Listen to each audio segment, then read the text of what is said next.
Arriving at your game group for an inaugural session of Dungeons & Dragons, you look across the table at the various characters and the people playing them, and it arrives in your mind that it's time for you to play a cleric. Let's take a closer look at the 5th edition cleric. Across the history of Dungeons & Dragons, there is one character class, above all, that people have played more often for the wrong reasons. I'm the Complex Games apologist. This is my retrospective on playing a cleric. I bet you weren't expecting this one, folks, but as it turns out, I have a lot of things in my bag of holding. Yes, a bag of holding that I earned, playing Adventure League. Here are the many sheets, the many official log sheets, of playing all the way through Hoard of the Dragon Queen, just at the launch of 5th edition D&D. I played a healing domain cleric, and most of this advice is going to focus on that because I think that insofar as your ability to move beyond just keeping up with healing and your ability to kind of be that gel, a center of gravity that the group will form around, that's where you are most enabled, is picking that domain. And I will talk tangentially about the other types of clerics. To get into more depth, why would you play a cleric in 5th edition Dungeons & Dragons? There are salty ways to say this, in terms of, well, the mechanics demand it, or your group really won't stay alive otherwise, but I want to focus on the most positive light that you can look at this in. You have a desire to help. And even in character, that's what it means to be a cleric. That you want to be a person for whom the group and the quest are more important than yourself. How can you have fun doing that? Well, the first thing is that you always need to actually have something to do instead of just running around and being an ambulance. For some people, that's adequate. But for me, I want to feel like I have the ability to make decisions going into these adventures. That what I have to say and what I do matters. And in terms of the limited number of encounters, the limited number of spell slots, the limited number of combat actions that take place during your campaign, how is it that you will be someone that matters to the campaign, someone that affects its outcome and takes part in its bread and butter, rather than just someone who cleans up the mess of it? This is where my advice is going to come into play. It's going to be pretty mechanical, in fact. Now, succeeding at role-playing a holy man is definitely a very challenging and difficult prospect, but it's not one for this video today. My focus is on the mechanics because the bread and butter of 5th edition Dungeons & Dragons is the mechanics, or, as Adam Cole puts it better, there's this massive, beautiful, nuanced, crystalline structure of combat resolution mechanics. Now, for those of you who aren't playing Dungeons & Dragons 5th edition, this is mostly a set of cognitive tools for approaching the mechanics, so it should be fairly easy to transmit this advice into whatever system you're playing. My goal here is to give you more fun on the role-playing side of the game by sharing my experience with the mechanical side. So, like I said, you don't want to be the ambulance. Control your character. And that means, above all, remind the other players of the other sources of healing. Make sure that the party is aware of and be the voice of short rests and second winds and other sources of healing. When it comes down to who needs it, I have a priority order that we will go over. And when no one needs healing, then it's time for you to do something, actually. And I want you to do things in combat, because that is how the party will stay close to you, and you will be able to make decisions about which encounters the party gets into and what the outcome of those encounters are. Because if you're constantly playing follow the leader or follow the most impulsive character, then you won't be able to be that person that says, no, we will spare the life of this NPC. No, I am going to kill this evildoer by my own hand. These are the sorts of things that are fun to do with a cleric, but you won't get to do them if you're constantly running around to characters that are down on the ground. So let's look in detail at the mechanics. Like I said, I'm not going to cover other domains besides as an afterthought. I think that if you have a secondary healer in the party, like a druid or a bard, or especially if you have mostly fighters in terms of your other classes on the table, then you do have the opportunity to be a different domain. But as far as having more actions available, having more things you can do, there are reasons that actually healing domain will let you be a better fighting cleric. Trust me. So the very first thing to keep in mind here, the very most important thing that I want you to think about is the order of who you're going to heal. And if you don't have any answers to this, and if none of the answers get low enough on this priority order, then I want you to do your own thing. and I will tell you what kind of things it would be fun to do, and good, besides cast healing spells. So who to heal? Number 1, critical injuries. People who are one hit away from going down, or people who are especially already down. And keep in mind that if someone has the ability to get back up and do damage before their next round, you can wait until someone goes down and then heal them back up, as long as you have that healing word spell that has that 30-foot reach. And I will emphasize how much that is the most important spell you could have in your toolbox, and how much you need to have that one on tap, and how so long as you have that spell on tap, you will be able to do things besides heal in combat. So the second thing that you need to keep track of are people who are a little angsty, people who may not be all in on the fight. Novice players, people whose first session it is, or possibly who are role-playing a timid character. Heal them, buoy their confidence.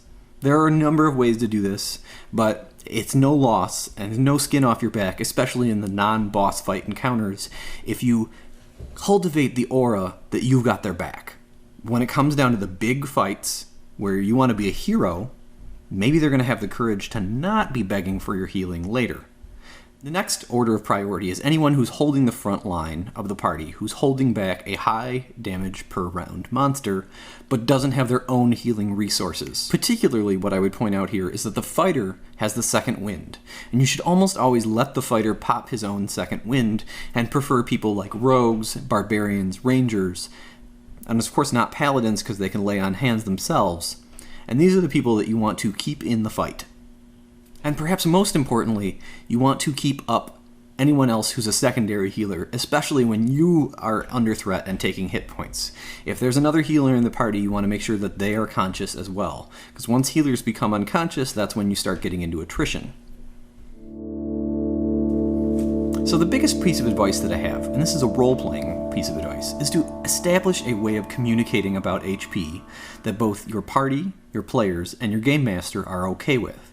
You want to be able to have conversations out of combat and in combat about how the group's health is, so that you can make an informed choice about when you want to use your channel and when you want to use the group heal, AoE heal spells if you choose to use them. It's going to take some teething. It's going to require some conversations, in-character ones, in fact, because most GMs will be like, oh, come on, you guys are just going to talk about the HP, and also devalues a little bit the immersion in the game if you just say, how many HP do you got left, man? Now, you can do that after many sessions, and you've established kind of an ambiance that your character and your cleric cares about the health of people, but start by saying, are you ready for another fight? Do you have more in you to give? Or do you need to retire? Are you laying down on the field and you are ready to go to Valhalla? These are the kinds of questions that you're going to ask your fellow party members in order to keep the ball rolling, but also to create that ambiance of role-playing. Number 2, never waste healing. And I mean by this, that you want to maximize the value of your channel energy. Make sure that lots of people are damaged, possibly including yourself.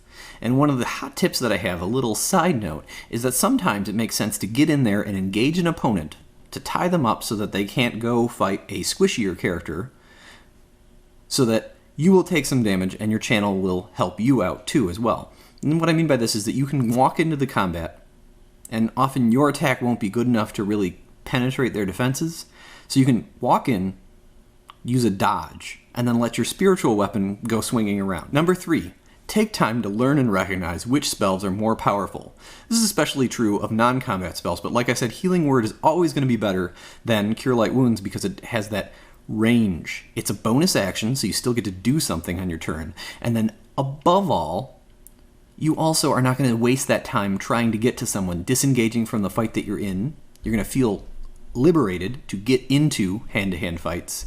You won't waste actions disengaging, and then also, you won't need to make the movement to get there, which will liberate you more to wear heavier armor. So Healing Word is just better. Especially when you're healing domain, you get the bonus healing points than Cure Light Wounds. Another thing that makes one spell better than another is if it can completely cut out an encounter, by role-playing means or otherwise. So Hold Person is a great example. If you can get Hold Person off in the first round of combat, even though there's so many saving throws involved, because it applies that paralyzed condition, if there's one big bad monster in a fight, pop hold person on them, and possibly your party will wail on them and the fight will be over. Silence is another one. The party will just walk by a T intersection and never have to encounter some bad guys. There are other spells that look like they could be good, but then they give too many saving throws. Way too many saving throws. And ultimately, you're leaving the power of your spell slot up to too few dice.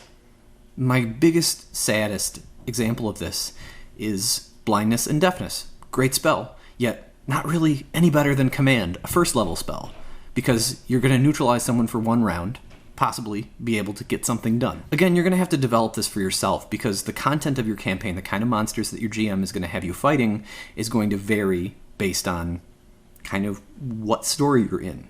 But you need to learn this, and I would recommend developing packages of spells, little packets of memorized spells, so that you don't constantly have to reformulate this. Use an index card, or maybe just use like something like Google Keep to have a little bank of like, okay, we're doing an overland journey today, I'm going to use this group of spells. This is kind of a lot of basic skills from Dungeons & Dragons that we don't talk too much about anymore, but you can really learn a great deal by practicing them, even though they go all the way back to 1976. A corollary to that, and my fourth tip, is to recognize the spells that can really help when your party has the weather gauge. When you're upwind of the target that you're going to, your party has the choice, and the other party doesn't, because they don't know you're coming, or because you have so much impetus.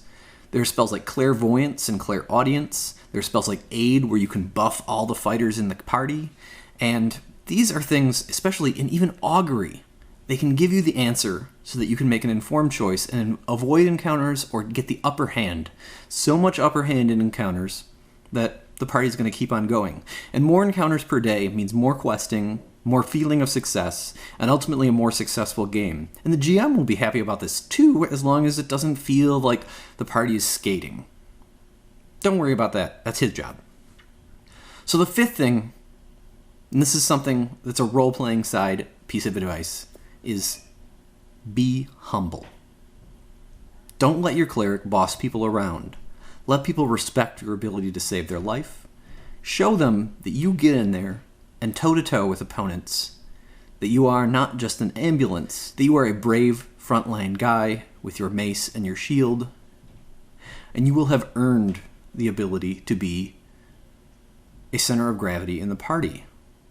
Bossy clerics are dumb. Now, this is not to say that you shouldn't stand firm sometimes when your companions advocate one course of action and you another. But I do want to say that you are an ambassador of your god. You are an ambassador of the role of the cleric in the party. Think about how there's such a negative reputation for paladins in this world, and how making choices and using soft power could change those reputations about holy men in parties. This is a deeper subject of role-playing, party composition, and general meta-thinking about how to keep your group together and how to create positive feelings about the hobby. And it's something for another video. I hope you enjoyed these 5 pieces of advice and my rubric for who to heal and when. I'm the Complex Games apologist. Thank you for checking out my channel. If you enjoyed what you've seen here, maybe check out one of my in-depth video essays on topics in the tabletop gaming world, or subscribe with alerts so that you get updated anytime I put up new content here on YouTube. And above all, let me know what you think about this topic and about my videos in general by leaving a like or a dislike, and especially your own opinions in the comments below.